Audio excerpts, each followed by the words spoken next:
Hai sahabat Travelance, spesial tema wajah kerinci. Kali ini kami kedatangan backpacker Maya Lain dari Spanyol dan Rafli Purnama dari Bandung. Seperti apa keseruan mereka? Tonton terus, jangan lupa klik tombol subscribe, jangan lupa di-share sebanyak-banyaknya. Dan bagi kalian yang belum nonton episode sebelumnya, jangan lupa ditonton ya. Klik link yang ada di layar. Maaf ya Maya, orang kuliah sana itu bilang bukan dengan hati, itu kurang percaya ya. Lebih percaya dengan hati yang tulus aja mungkin ya. Jancok. Bahwa Maya itu sebelumnya sudah keliling dunia, hampir 28 negara. Rafli sama Maya ini temanan atau emang ada hubungan spesial nih kira-kira?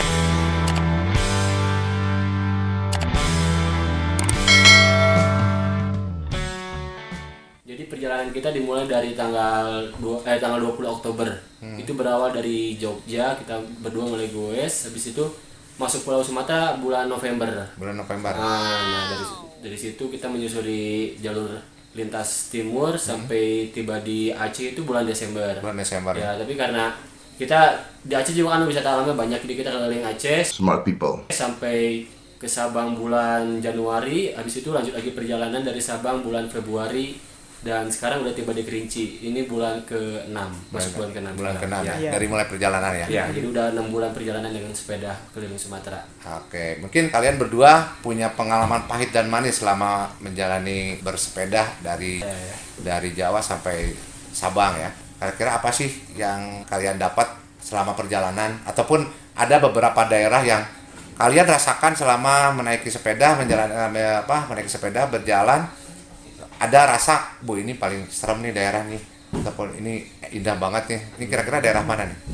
Kalau buat yang kayak serem kayak gitu, buat kita hampir gak ada sih, karena kita berdua juga, apalagi Maya, dia nggak terlalu percaya sama mistis kan. Jadi ada apa-apa yang buat kita mistis, buat dia itu kayak palsu gitu. Jadi kalau yang buat yang dukanya nggak ada. Jadi buat kita itu semua senang semua sih. Betul. Karena ini yang pengen kita lakuin, jadi ya mau nggak mau bawa happy aja gitu, bawa enjoy aja, biar jadi pikiran juga selama perjalanan kan. Ya, sedikitnya saya kan juga bercerita nih. Rata-rata emang, maaf ya Maya, orang bule sana itu biasanya dengan hal mistis kurang percaya ya. Lebih percaya dengan hati yang tulus aja mungkin. Jancok gue. Jadi di situ ya. Nah itulah ya, biasanya seperti itu. Oke, selama perjalanan kalian, rata-rata satu hari itu bisa memakan waktu berapa lama? Berapa jauh? Ya itu tergantung jalurnya, kan sama cuaca gitu. Kalau di Jawa pernah gue sampai 160 km seharian. That's a little knowledge for you, smart people. Dan kalau di Sumatera pernah 130-40 pernah gitu. Tapi mungkin itu waktu jalur itu yang gak naik turun banyak, lebih ke datar aja ya. Kalau naik gitu lebih ke mungkin 60-70 seharian. Iya. Jadi tanpa target perjalanan kita. Jadi tanpa target. Hari ini mau ke sini ya udah ke sini. Jadi nggak ada yang harus dipatokin harus berapa kilometer. Bisa sampai semaunya aja. Kayak jadi nggak ada yang target mesti sampai ini, sampai nikmatin aja goesnya. Nikmati aja ya. Walaupun itu kalian selama perjalanan, kalau sempatnya ini malam tetap jalan apa hanya siang aja nih? Ya, kalau malam ya istirahat, tidur gitu. Jadi biasanya sebelum jam 5, sebelum jam 6 udah sampai ya gitu. Karena kami itu nggak ada rencana untuk kita harus 100 km sehari atau kita harus goes dari jam 5 pagi sampai jam 5 sore. Kita lebih ke lihat di maps. Ada kota ini, kota itu, mungkin kota selanjutnya itu Muko berapa kilometer, 130. Bisa nggak? Ya bisa, kita ke situ gitu. Ya, selama perjalanan kalian ini, kalian dapat informasi ke tujuan-tujuan tertentu ini lewat komunikasi sebelumnya, punya relasi atau teman, atau lewat medsos? Kalau buat aku sendiri sebelum melakukan perjalanan ini, sebenarnya aku punya bucket list lah buat wisata yang harus dikunjungi di Sumatera ini, dan salah satunya adalah Kerinci. Jadi makanya aku tahu Kerinci karena dari sebelum perjalanan ini aku udah cari tahu dulu nih tentang daerah Kerinci, terus apa sih yang aku pingin datangin di daerah Kerinci kayak gitu sih. Jadi emang udah ada searching dulu sebelum melakukan perjalanan. Dari website online juga.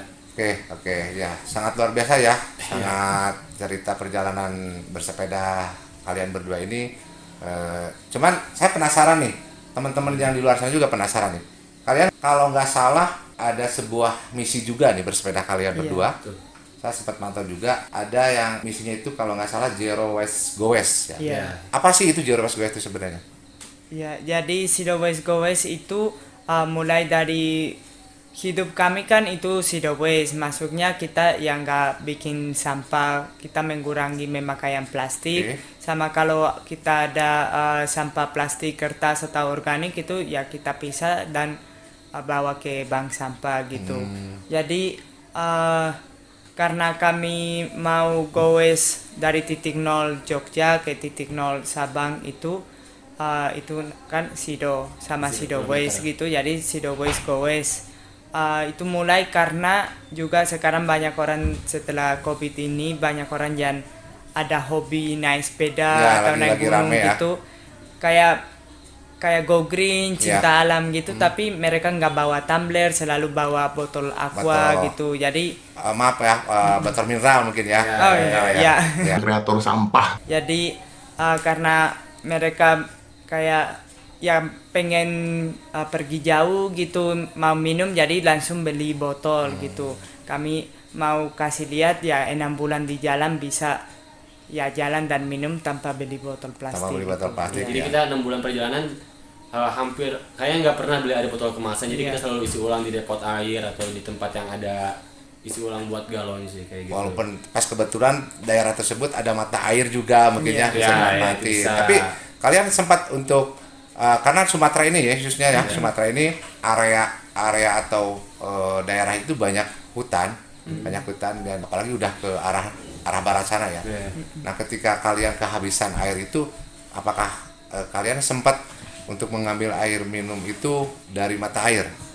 Nah, kalau dari mata air langsung kayaknya nggak pernah, karena yang kita lewati kan adalah jalur lintas. Nah, biasa di jalur lintas air kadang yang bersih pun susah buat diminum. Jadi kalau buat air kita udah tahu nih, ini air cukupnya buat berapa kilometer dan sampai mana. Jadi sebelum habis kita udah tahu isi ulang di mana, karena sejauh apapun jarak hutan itu gak akan lebih dari 100 km. Jadi kayak 20 km pasti ada rumah penduduk atau tempat isi ulang kayak gitu. Jadi kita sempatkan buat isi ulang sebelum lewat hutan lagi kayak gitu. Istilahnya gini ya, maaf teman-teman yang di luar sana, yang di rumah, semua pecinta atau sahabat-sahabat piknik adventure yang lainnya, ada istilah rencana operasionalnya dimatangkan dulu nih.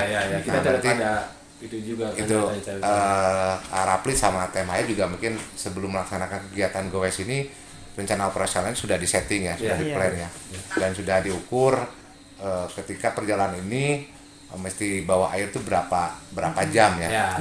Kita udah tahu aman ya. Sanggupnya seberapa. Tadi kalau kami kan itu lihat banyak orang yang mungkin pengen naik gunung 2 hari tapi nggak bawa cukup air, atau ada yang mungkin pengen goes jauh tapi bawa cuman mungkin 1/2 liter, tapi mereka tahu perlu 2 liter, jadi kalau habis mereka beli gitu. Nah, kami karena tahu kami perlu mungkin 5 liter atau 7 liter, bawa tumbler, aku bawa 1 tumbler, dia 1, jadi itu 2 liter, sama bawa jerigen 5 liter. Oke, luar biasa ya teman-teman pemirsa di rumah juga. Ternyata perjalanan teman kita ini, Arapli dan Maya, semuanya sudah direncanakan. Jadi dengan membawa misinya Go Green tadi ya, Zero Waste Go West itu, mereka juga membuktikan kepada masyarakat atau lingkungan atau negara kita yang tercinta ini bahwa membuktikan tujuan mereka tuh harus benar-benar dilaksanakan dan dipakai juga ya, diperlihatkan, menjadi sebuah percontohan nih buat teman-teman yang di luar sana ya. Oke. Dan kalau nggak salah, Maya juga aktif di YouTube ya? Ada YouTube, tapi nggak aktif banget. Nggak aktif pas gue sini. Pas gue sini. Dulu itu YouTube channel itu untuk mengajar bahasa Indonesia untuk orang Spanyol. Kalau sekarang ya lebih ke naik gunung atau ya trip keluar gitu sama naik sepeda. Oh gitu. Iya. Oke. Tapi kalau di Instagram aktif juga? Ya kalau di Instagram lebih aktif karena ya? itu ya foto doang gitu. Foto doang ya. Ya. Rapli aktif di Instagram juga ya, sama TikTok nih. Ya, jadi emang awalnya aku aktif di media sosial, jadi di Bandung juga masuk komunitas Instagram. Di Indonesia banyak ya penikmat. Cuman kan TikTok aku kan bukan yang joget-joget. Oke.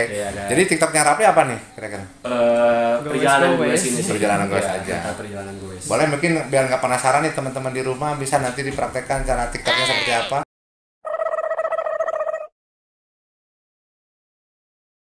Kalau Maya sendiri suka TikTok juga? Aku nggak ada TikTok, aku Maya semua. Aku nggak ada TikTok di HP, aku nggak tahu dia posting apa. Gitu ya?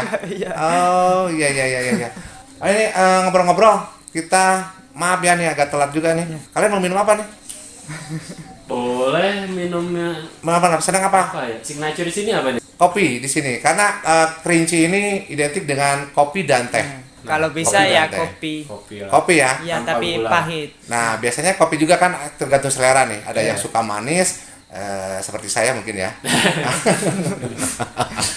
Oke, ada yang kopinya tanpa gula juga. Kalau Maya sendiri? Ya tanpa gula biar rasa kopi. Oh gitu. Kalau Rapli? Samain aja. Samain aja. Oke. Karena di Kerinci ini ada sebutannya, yaitu Sakti Alam Kerinci. Buat teman-teman pemirsa di rumah sana juga, mungkin khususnya orang Kerincinya, orang Sumatera, bahwa Kerincinya ada sebutannya ya. Kalau istilahnya jargon itu Sakti Alam Kerinci. Dan termasuk nanti saya juga akan menyajikan kopi buat Maya dan Rapli ini lebih cara yang sakti. Dengan cara yang sakti. Ya, kayak gimana tuh? Oke, bentar ya. Saya mesti dulu apa namanya, bejep-bejep dulu nih. Bejep dulu ya. Jampe dulu. Biar langsung datang kopinya sama tehnya ya. Oke. Kopinya buat kalian berdua kan? Iya. Nah, kalau saya sih lebih kayaknya saya pesannya teh aja deh. Siap. Teh aja ya. Oke. Set. Nah, terbukti kan? Cancok katanya. Langsung ada kan? Nah, Kerinci ini seperti ini. Kopi. Silakan boleh langsung dicoba. Coba Kopi aja apa buat nih? Maya. Ini kopi tanpa gula. Karena tadi Maya sama Rapli Ini bagus kalau pengennya kasih gulanya di situ, jadi di situ aja. Nah, Oke. kan. Kalau saya ngeteh aja ya. Karena selain kopi juga di Kerinci ini produksi yang dari hasil buminya itu yang paling terbesar di Indonesia atau terbesar kedua dunia itu tehnya. Nah, tehnya. Katanya kan perkebunan teh di Kayu Aro itu yang terbesar di dunia. Terbesar di dunia. Ya, kalau yang tertinggi emang ada di luar negeri sana. Ya, ini tertinggi yang kedua juga di dunia. Kebun teh terluas dan tertinggi ada khususnya di Kayu Aro ini. Berarti salah satu yang harus dicobain juga dong ya. Harus dicobain. Kalian harus mencoba dong tehnya Kayu Aro. Saya minum dulu tehnya ya. Siap. Dan kebetulan saya tadi hasil dari Tanah Sakti Alam Kerinci ini dan datangnya tehnya juga teh white tea ya. White tea. Teh yang sangat luar biasa nih.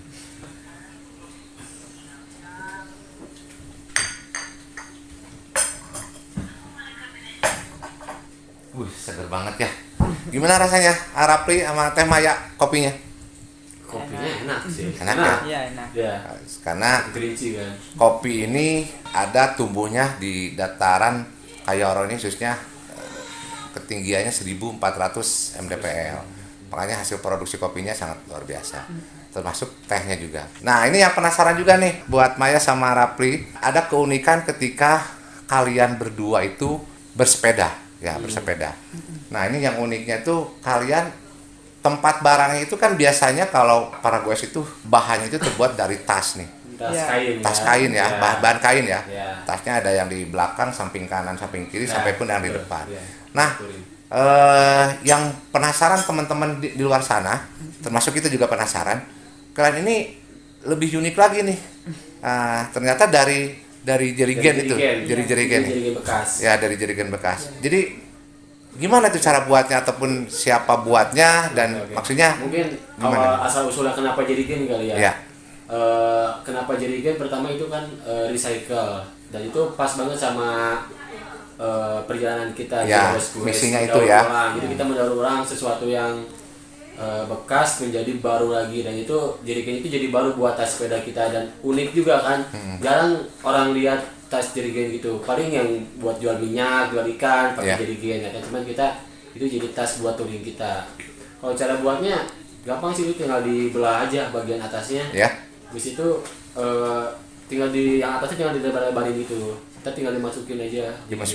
Jadi itu simple sih buat bikinnya, terus biayanya juga murah kan. Murah banget ya. Waterproof ya. Kuat juga, itu tahan badai. Udah 6 bulan aman-aman aja. Itu jerigen itu pas membuatnya itu emang Rapli sendiri apa mesti orang lain yang buat jerigen itu, buat tempat barang-barang? Kalau aku sendiri, aku bikin sendiri itu. Aku sebenarnya itu di luar juga udah ada juga yang pakai kayak gini. Cuman di Indonesia mungkin kayaknya belum ada. Jadi aku buatlah yang beda gitu kan di tempat aku ini, dan aku jadilah bikin jerigen. Lebih unik lagi ya. Sama yang Maya juga. Ya, kalau yang punyaku itu dibikin sama teman-teman seni di Jogja. Teman-teman seni di Jogja dibuatin. Mereka yang potong, mereka yang pasang besi, sama mereka yang cat. Oke, karena ini kayaknya lebih bagus juga ya, akan lebih tertarik juga ya. Ketika orang-orang lebih kreatif bisa memproduksi jerigen itu buat tas, mungkin bisa pengembangan buat perekonomiannya juga ya. Itu soalnya buat contoh juga sih, soalnya kan banyak orang yang nanya, "Bang, kalau mau gue ke sini harus pakai gimana sih sepedanya, tasnya kayak apa sih?" Nah, aku mau buktiin aja dengan sepeda sama tas yang dari jerigen itu kita bisa touring sampai 6 bulan gitu. Jadi nggak harus sepeda yang bagus, nggak harus pakai dana yang besar. Yang ada di rumah pun kayak jerigen bekas itu kan bisa didaur ulang jadi tas sepeda, dan kita masih bisa tetap touring dengan biaya yang murah. Oke. Nah, teman-teman di rumah atau di luar sana, para pencinta wisata, sahabat-sahabat wisata, sahabat petualang atau adventure, boleh ditiru tuh kegiatannya Rapli bersepeda, dan kreativitasnya Rapli nih sama Teh Maya ya. Karena mereka bersepeda ini walaupun ada media ataupun bagasi yang terbuat dari bahan kain itu, ternyata saking kreatifnya Rapli sama Maya, ternyata mereka buatnya dari jerigen. Dan jerigen itu beli baru apa bekas? Itu bekas ya. Jadi kan kalau kampanye itu kan zero waste. Ya, kalau bisa daur ulang, jangan beli yang baru. Betul. Daripada beli tas yang baru, ya bikin dari jerigen. Dan kenapa beli jerigen baru kalau ada yang bekas yang bisa dipakai? Bisa dimanfaatkan ya. Karena dari misi dari kegiatan bersepeda ini juga kan zero waste itu kan, disesuaikan, recycle ya, daur ulang. Oke, luar biasa. Mesti ditiru nih teman-teman di luar sana ya, untuk kegiatan Rapli dan kreativitasnya Rapli sama Teh Maya. Tadi saya terlewat nih yang belum mempertanyakan ke Rapli bahwa Maya itu sebelumnya sudah keliling dunia, hampir 28 negara, luar biasa ya, 28 negara. Kalau Rapli sendiri sudah sampai keliling dunia, udah pernah? Aku masih 8, beda 20 negara sama dia, aku baru 8 negara. Tapi masih di Asia aja. Masih di Asia aja ya. Tapi ada rencana dong buat nyeimbangi kegiatannya Maya juga ya. Pertama itu goes ke Spanyol. Goes itu melewati 20 negara lebih. Jadi kalau emang aku goes sendiri dia nggak ikut, aku bisa lebih banyak. Oh gitu ya? Kalau dia ikut kan, dia tetap lebih banyak. Lebih banyak juga ya. Nambah lagi berarti ya. Berarti ininya. Kompetisi kok gitu. Oke, luar biasa nih kalian berdua. Oke, Rapli dan Maya. Nah, penasaran juga nih saya, dan mungkin pemirsa di rumah juga penasaran. Ketika kalian selama melaksanakan kegiatan sepeda dari Jogja sampai ke Sabang itu, kira-kira tempat manakah buat kalian yang paling terfavorit nih selama perjalanan sepeda ini? Kalau buat favorit banyak sih. Banyak ya. Disebutin satu-satu karena dari setiap daerah mereka punya keistimewaan masing-masing, punya kelebihan masing-masing. Jadi betul. Kalau disebutin satu-satu agak susah juga sih. Cuman kalau favorit mungkin Kerinci menjadi salah satunya. Masuk dalam satu yang favorit juga, karena kan itu menjadi salah satu tempat yang bucket list lah buat aku yang harus dikunjungi. Yang dikunjungi ya. Oke, dan juga ini untuk jawaban teman-teman di rumah, pencinta wisata, pencinta adventure ataupun kegiatan lainnya. Nah, satu pertanyaan lagi nih. Kerinci ini adalah salah satu target kalian berdua untuk bersepeda, atau emang hanya secara kebetulan kalian untuk pulang dari Sabang mampir, ataupun menjadi salah satu target nih Kerinci ini? Kenapa kalian sampai sudah bisa aku itu menjadi bisa sampai Kerinci ini? Yang harus kalau bisa aku datangi kali itu kan bucket list. Ya. Karena aku ingin mendaki Gunung Kerinci. Salah satunya juga itu. Ya, itu salah satu gunung yang jadi bucket list dari Seven Summit, dari 7 puncak tertinggi di Indonesia. Di Indonesia. Kerinci masuk salah satunya. Jadi kalau bisa kita lagi di Sumatera, kenapa enggak lewat Kerinci gitu. Betul ya. Lagian kan Kerinci juga alamnya kan banyak yang indah-indah juga, bukan cuma gunungnya, dari rawa, dari air terjun gitu. Banyak ya destinasi wisatanya. Boleh nanti kita juga ada teman kita yang akan lebih tahu dan lebih menjelaskan juga tentang destinasi wisata yang ada di Kerinci khususnya. Oke. Nanti di segmen berikutnya ya. Oke, kita panggil beliau nanti karena kebetulan beliau itu putra daerah di sini, putra daerah. Kalau kebetulan kan putri ya, putri daerah. Perempuan. Perempuan ya. Kalau kebetulan kan Rapli tadi nanya sama saya, kamu juga orang Bandung ya. Kebetulan saya juga orang Bandung. Tapi saya juga sangat mencintai Kerinci nih. Tetap Indonesia dan ini luar biasa lah kalau Kerinci ini sejuk, asri dan bersahaja, terus masyarakatnya juga well banget lah. Oke, makanya teman-teman yang hobinya backpacker, traveler, terus wisata alam, silakan boleh datang ke Kerinci ini. Masukin ke bucket listnya gitu ya. Kita akan salah satu bisa dimasukkan ke bucket list untuk kunjungan ke Kerinci, karena Kerinci ini sangat banyak sekali. Selain Gunung Kerincinya yang tertinggi kedua di Indonesia ini, juga destinasi wisatanya banyak sekali. Kan Rapli dan Temaya sendiri yang mencoba di sini udah berapa hari ini di sini? Udah 5 hari. 5 hari ya. Seminggu ya. Pokoknya kalau ke Kerinci sehari 2 hari kayaknya nggak cukup. Nah, gatal banget ya. Kalau di Kerinci ya. Kan? Sayang kalau misalkan 1-2 hari tidak banyak yang dikunjungi, selain apalagi udah gunungnya kan itu minimal kalau mau memaksakan banget itu bisa 1 hari tektok, tapi kalau mau menikmati benar itu 2-3 hari ya. Nah di situ. Oke, ini biar ada jawaban buat penasaran teman-teman di rumah sana. Ini yang jadi pertanyaan nih buat teman-teman di luar sana, termasuk kita juga nih. Rapli dan Maya ini, maaf ya saya tanya ya, biar ada jawaban buat teman-teman di rumah nih, penasaran. Rapli sama Maya ini temanan atau emang ada hubungan spesial nih kira-kira nih?